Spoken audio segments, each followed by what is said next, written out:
कहानी आखिरी कॉल। रात के करीब 2 बजे थे। आसमान में बादल थे और हल्की बारिश हो रही थी। रोहित अपने कमरे में अकेला बैठा मोबाइल चला रहा था। अचानक उसका फोन बजा। स्क्रीन पर लिखा था मॉम कॉलिंग। रोहित थोड़ा चौंका क्योंकि उसकी मां को मरे हुए 3 साल हो चुके थे। उसने सोचा शायद कोई मजाक कर रहा है, लेकिन नंबर वही था, उसकी मां का पुराना नंबर। डरते डरते उसने कॉल उठा ली। फोन के दूसरी तरफ कुछ सेकंड तक खामोशी रही। फिर एक बहुत धीमी, कांपती हुई आवाज आई, रोहित बेटा। रोहित का दिल तेज धड़कने लगा। मां?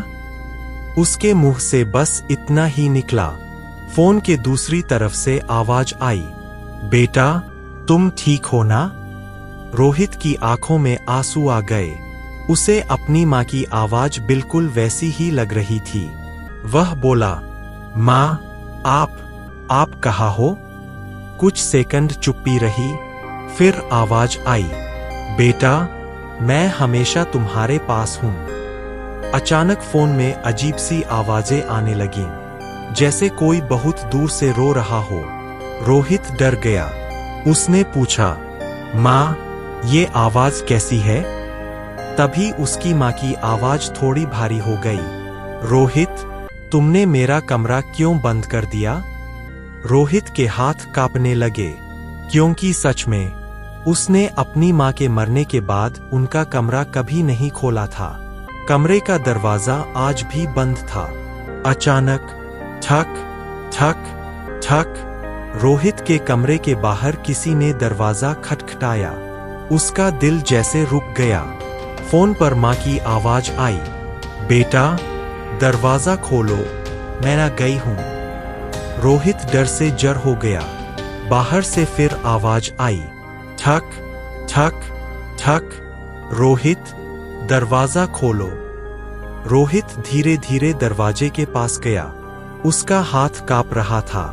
जैसे ही उसने दरवाजे के हैंडल को पकड़ा, फोन पर अचानक एक भयानक चीख सुनाई दी, मत खोलो दरवाजा। रोहित घबरा गया। फोन पर अब उसकी मां की आवाज बिल्कुल अलग थी।